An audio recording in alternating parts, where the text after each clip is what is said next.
తమ్ముళ్ళు హగ్గులు తీసుకోవడానికి ఎంతమంది రెడీగా ఉన్నారు? హలో, మీరు ఓడిపోయాక పెగ్గేసుకొని పడుకోవడమే కానీ హగ్గు ఉండదు ఎపిసోడ్ లో. హలో, పెగ్గేస్తాం, తర్వాత రగ్గు కూడా వేస్తాం. చెప్పేదేనా స్టార్ట్ చేసేది ఏమన్నా ఉందా? ఏం స్టార్ట్ చేయాలి? రగ్గు స్టార్ట్ చేయాలా? రగ్గు స్టార్ట్ చేయాలా? ఈ రోజు మనకు వచ్చే గెస్ట్లు ఎవరంటే బైక్ ని రిపేర్ చేసే మెకానిక్.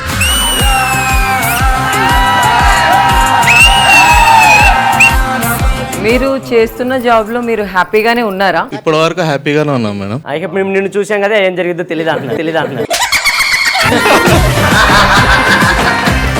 ఇప్పటికి ఎంత సంపాదించుంటారు? మాక్సిమం ఒక ఇల్లు కట్టినాం సార్, పెళ్లి చేసుకున్నాం, ఒక బిడ్డ కూడా ఒక పిల్ల కూడా ఉందని చెప్తున్నాడు. అది కూడా కష్టమే కదా.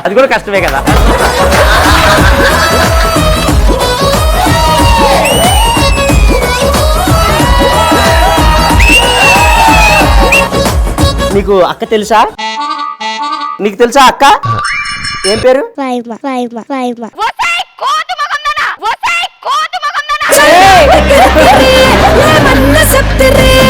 అన్నవాళ్ళు మీకు జోల పాట పాడి మిమ్మల్ని పడుకో పెడతారా? మరి హ్యాపీగా నిద్రపోవాలి, ఓకేనా?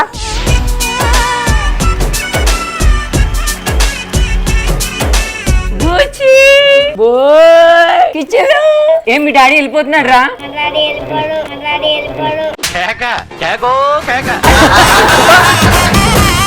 సరే పావురా. అయ్యే పావు ఏం చేసిద్దిరా? ఏదో ఒకసారి రండి మళ్ళీ.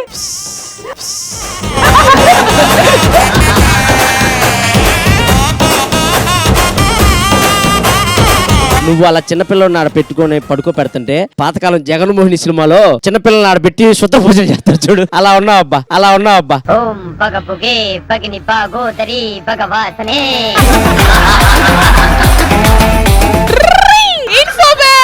ఏంటి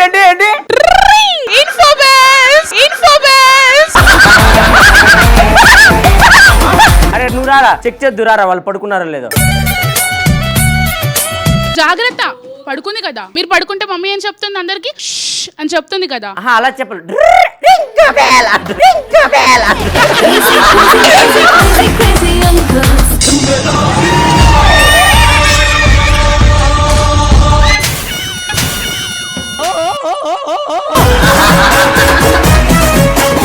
ఒక్కొక్కరిని కాదు షేర్ ఖాన్, 100 మంది అమ్మాయిలు ఒకేసారి పంపించు. ఏం చేస్తావు? అలా ప్రాంకులు చేస్తావా?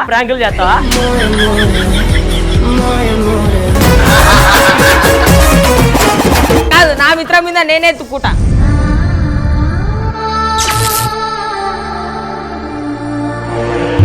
ఎత్ర బిమ్లు అమ్ముకునే దానిలాగా ఉంది. అది మెత్తరైంది రా రే. 4 ఏళ్ల క్రితం నా ప్రేమ ఇప్పుడు ఏమైంది? ఆంట్ అయిపోయింది. మామిడి చెట్టు కింద ఒక మోగవాడు, ఒక చెవిటివాడు, ఒకటి గుడ్డివాడు కూర్చున్నారు. పైనుంచి ఒక జాంకాయ పడింది. వాళ్ళలో ఫస్ట్ ఎవరు తింటారు? చెప్పురా. ముగ్గురు తింటారు, ఎందుకంటే కోసుకొని మాకే వచ్చింది పాయింట్. మామిడి చెట్టు కింద జామకాయ ఎలా వస్తుంది?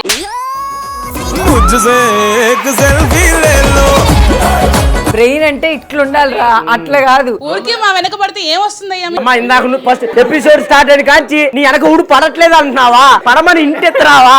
ఏంది మాకిది? పనిష్మెంట్ ఏంటంటే ఇందాక నుంచి పాటలు పాడుతున్నావు కదా, నువ్వు అది ఏడుస్తూ పాట పాడితే ఎలా ఉంటది అనేది పాడాలి. కళ్ళలోకి కళ్ళు పెట్టి చూడవెందుకు, చెప్పలేని గుండె కొత్త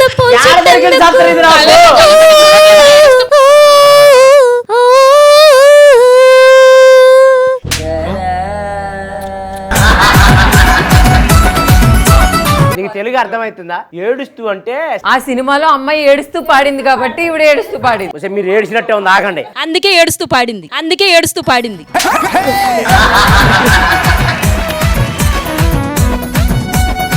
నీ పేరేం పేరు? నా పేరు ఇంద్రనీల్ అన్న. అసలు ఏం జరిగింది? 4 years లవ్. ఫస్ట్ లో బాగానే ఉండే. ఇద్దరం ఎట్లా అంటే ఒక్కరికి వదిలేసి ఒకరు ఉండలేకపోతుండే. SHM మోడల్ దాంట్లో ఏజెన్సీలో జాయిన్ అయ్యి ఆర్టిస్ట్ గా కూడా చేశాను. వాళ్ళతో పిక్స్ తీసుకోవడం, అలా తీసుకోవడం వల్ల తనకి డౌట్ వచ్చేసి, నువ్వు ఎప్పుడు గర్ల్స్ తో ఫొటోస్ పెడతావు, ఎప్పుడు నువ్వు నీ షూట్స్ లో బిజీ ఉంటున్నావు, అసలు లైఫ్ లో సెట్ అవుతావో కావో అది ఇది అంటే, సరే నేను ఏం చేయాలి నువ్వు నమ్మాలంటే, నాకు వచ్చేసి ఈ రోజు అని చెప్పింది అన్న. నేను ఏం కూడా ఆలోచించలేను. తన కార్లో తీసుకెళ్లి ఒక చిన్న టెంపుల్లో పెళ్లి చేసుకున్నాను. అప్పుడు ఎట్లా అంటే అది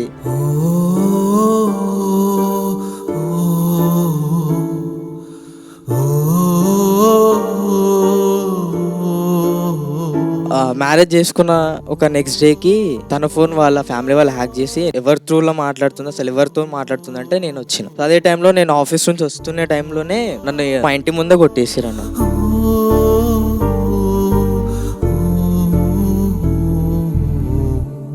ఆ తర్వాత తన కోసం అని చెప్పి 3 months హాస్పిటల్లో ఉన్నా. నాకు ఒక చిన్న కాల్ చేసి నువ్వేమన్నా చేసుకో, నేను నీ కోసం ఇంకా వెయిట్ చేస్తా, నువ్వు మంచిగా అయ్యి నా కోసం రా, నువ్వు నీ కోసం ఎప్పటికీ వెయిట్ చేస్తా లైఫ్ లాంగ్ అని చెప్పింది అన్న. మా వాళ్ళు నాకు సర్జరీ చేయించి ఆ తర్వాత రెస్ట్ తీసుకొని మళ్ళీ నేను క్యూర్ అయ్యి వచ్చేసరికి తను వాళ్ళ బావతో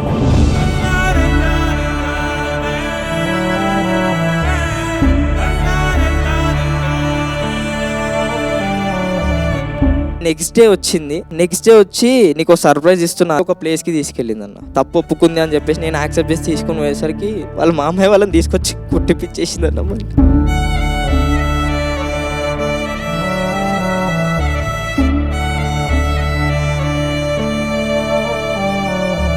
నాకు ఇప్పటికీ 2 times స్ట్రోక్ వచ్చింది తన గురించి ఆలోచించి. ఇంకొకసారి వస్తే నేను బ్రతకను అని కూడా తెలుసు.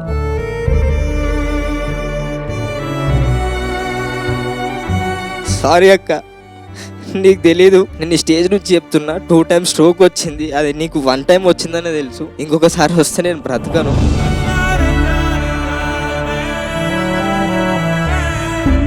ఇప్పుడు కూడా నేను డిప్రెషన్లోనే ఉన్నా, అందుకని చెప్పి ఇట్లా అయిపోతున్నా. మీరు ప్రతిరోజు నా గురించి బాధపడుతున్నారని చెప్పి ప్రతిరోజు నవ్వుతూ నటిస్తూ మీతో ఉంటున్నా. సారీ అక్క.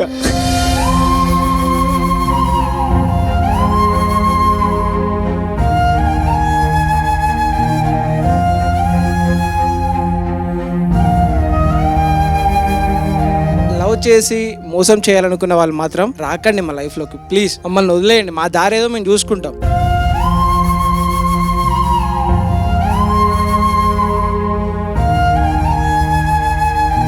ఈ షోను స్పాన్సర్ చేస్తున్న వారు కేఎస్ ఈవెంట్స్. మీ ఇంట్లో పెళ్లి అయినా ఫంక్షన్ అయినా గ్రాండ్ గా జరగాలి అంటే ఎవరు కాల్ చేయాలి? కేఎస్ ఈవెంట్స్ వాళ్ళకి.